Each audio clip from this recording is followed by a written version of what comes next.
வணக்கம், welcome to Aadhi strengths. இன்றைக்கி summer ஸ்பெஷலில் நம்ம ரொம்பவே அத்தியாவசியமான ஒரு நல்ல விஷயத்த பார்க்க போகிறோம். ஆமாங்க, சம்மரில் எல்லோருமே நம்மளை எப்படி பாதுகாத்துக்கிறது அப்படின்ற ஒரு விஷயத்த எப்பயுமே முன் கொண்டு வருவாங்க. அது நல்ல விஷயந்தான், நம்மளே பாதுகாத்துக்கணும். ஆனால் இன்றைக்கி இந்த பைக்குன்ற ஒரு விஷயம் எல்லார் வீட்லேயுமே ஒரு அத்தியாவசியமான ஒரு தேவையாகவே இருக்குது. பைக் இல்லாத வீடே இல்லைன்னு சொல்லலாம். இப்போல்லாம் ஒன்றுக்கு மேலவே நிறைய பைக்ஸ் இருக்குது. ஒருத்தர் இண்டிவிஜுவலாகவே யூஸ் பண்ணுற இந்த பைக்கை நம்ம சம்மர் டைமில் பாதுகாத்துக்கணும். ஏன்னா இந்த சம்மர் டைமில் நடுவில் எங்கன்னா ஸ்டாப் ஆகிடுச்சுன்னா அது இன்னும் நம்மளை எரிச்சலும் டென்ஷனும் ஊட்டக்கூடிய ஒரு விஷயந்தான். ஏன்னா பக்கத்தில் மெக்கானிக் ஷெட் இருந்தாலும் அந்த சம்மர் டைமில் நம்மளுக்கு ஏற்படுற அந்த ஸ்வெட்டிங் எரிச்சலோட அதை எப்படி ஹேண்டில் பண்ணுறது அப்படின்ற ஒரு பெரிய தலைவலியே வந்துடும். ஸோ அந்த டென்ஷன்லாம் அவாய்ட் பண்ணுறதுக்கு நம்ம சம்மர் காலத்தில் பைக்கை எப்படி மெயின்டைன் பண்ணுறோம் அப்படின்ற ஒரு சில டிப்ஸ் தான் நம்ம இன்றைக்கி பார்க்க போகிறோம்.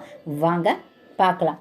முதல் விஷயம், எப்பயுமே இன்ஜினை இந்த டைமில் எப்பயுமே நம்ம சுத்தமாக வச்சுக்கணும். அது எக்ஸ்ட்ரா கேர் இருக்கும். ஏன்னா தூசி புகை அந்த மாதிரியான விஷயங்கள் இந்த சம்மர் டைமில் ரொம்பவே அதிகமாக இருக்கும். ஸோ அதனால் என்ன ஆகும்னா, இந்த ஏர் கூலண்ட் இருக்கிற இந்த இன்ஜின்ஸ்லாம் நார்மலாகவே அந்த ஃபின்ஸ் இருக்கும் இல்லையா, அந்த இன்ஜினில் அந்த ஃபின்ஸில் பார்த்திங்கன்னா நிறைய டஸ்ட் பதிஞ்சு அப்படியே அது லேயராகவே ஒரு மாறிடும். ஸோ இதனால் என்ன ஆகும்னா, இந்த ஃபின்ஸ் எதுக்கு வச்சுருக்காங்கன்னா, நம்ம இன்ஜினில் ரீப்ரொடியூஸ் ஆகிற இந்த ஹீட்டை வெளியே தள்ளுறதுக்கு தான் அந்த ஃபின்ஸ் வச்சுருக்காங்க. ஸோ அந்த ஃபின்ஸ்லேயே ஆல்ரெடி ஒரு லேயர் ஆஃப் டஸ்ட் இருந்துச்சுன்னா அநேகமாக அந்த இன்ஜின்லேயே அந்த சூடு தங்கிறதுக்கு வாய்ப்புகள் இருக்குது. அதனால் டெய்லிக்கும் வெளியே கிளம்பும் போது தயவு செய்து உங்கள் பைக்கை நல்லாவே சுத்தப்படுத்துங்க.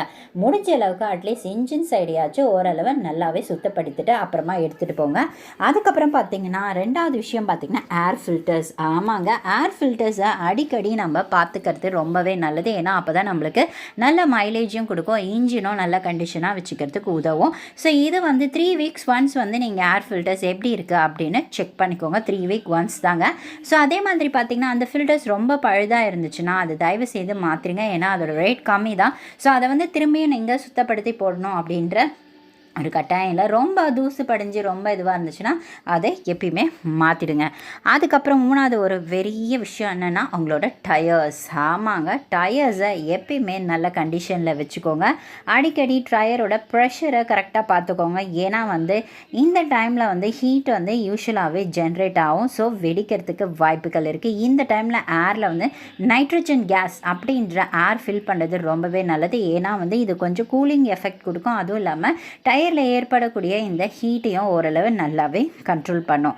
அடுத்த முக்கியமான விஷயம் என்னன்னு பார்த்தீங்கன்னா, முடிஞ்ச அளவுக்கு பைக்கை நிழலில் நிறுத்த பாருங்கள். அப்படியே வெயிலில் நிறுத்திட்டு போயிடாதீங்க. ஏன்னா வெயிலில் நிறுத்தும் போது உங்களோட பைக்கோட கலர் ஃபேட் ஆகிறதுக்கு வாய்ப்புகள் அதிகம் இருக்குது. அதே மாதிரி பிளாஸ்டிக் ஆக்சசரிஸ் இருந்தால் அதுவும் அதோட குவாலிட்டியும் கம்மியாகிறதுக்கு வாய்ப்புகள் அதிகம். ஸோ இது என்னன்னு பார்த்தீங்கன்னா, ஸோ இந்த நிழலில் நிறுத்த முடியல அப்படின்னா ஏதாவது ஒரு ஃபேப்ரிக் கவர் வாங்கி நீங்கள் டெம்பரரியாக அது அப்பப்போ இது பண்ணிவிட்டு போகலாம். ஸோ அந்த ஃபேப்ரிக் கவர் கூட லைட் கலர்ஸாக இருக்கிறது ரொம்பவே நல்லது. அடுத்தது பார்த்திங்கன்னா engine oil. So 2000 kilometre once இந்த இன்ஜின் ஆயிலை நீங்கள் செக் பண்ணி அதை மாற்றிக்கோங்க. அதே மாதிரி ஆயில் லீக்கேஜ் இல்லை கூலண்ட் ஆயில் லீக்கேஜ் இருந்ததுன்னா அதை உடனே பாதுகாத்துக்கிறது ரொம்பவே நல்லது. ஏன்னா அது ரைடிங் அப்போது உங்களுக்கு பிரச்சனையை உருவாக்குறதுக்கு வாய்ப்புகள் இருக்குது. ஸோ அடுத்த காமனான விஷயம், எல்லோருக்குமே காமனான விஷயம், எப்பயுமே வெளியே போகும்போது ஒரு பாட்டில் தண்ணி வச்சுக்கிறது நல்லது. ஏன்னா அடிக்கடி தண்ணி குடிச்சிக்கோங்க. இந்த வெயில் காலத்தில் ரொம்பவே இரிட்டேட் ஆகும். ஸோ பைக்கை மெயின்டைன் பண்ணுங்கள். அது மட்டும் இல்லைங்க, இந்த சம்மர் காலத்தில் நம்மளுக்கு வயிற்று வலி, பிம்பிள்ஸ், டயர்ட்னஸ் அந்த மாதிரியான விஷயங்கள் அடிக்கடி நம்மளுக்கு வரத்துக்கு வாய்ப்புகள் இருக்குது. ஸோ ட்ராவலிங் அப்போது கிடைச்சா அடிக்கடி மோர் கிடைச்சா இல்லைங்க, இப்போல்லாம் அங்கங்கே பானையில் மோர் வைக்க ஆரம்பிச்சிடுவாங்க, கூழ் வைக்க ஆரம்பிச்சிடுவாங்க. ஸோ பெஸ்ட்டு இந்த மாதிரியான நீர் ஆகாரம் நிறையா உட்கொள்கிறது ரொம்பவே நல்லது. ஸ்பைசி ஃபுட்ஸ் அவாய்ட் பண்ணிவிடுங்க ட்ராவலிங் அப்போது. ஸோ இளநீ தாங்க பெஸ்ட்டு. எங்கெல்லாம் இளநீ கிடைக்குதோ சாப்பிடுங்க.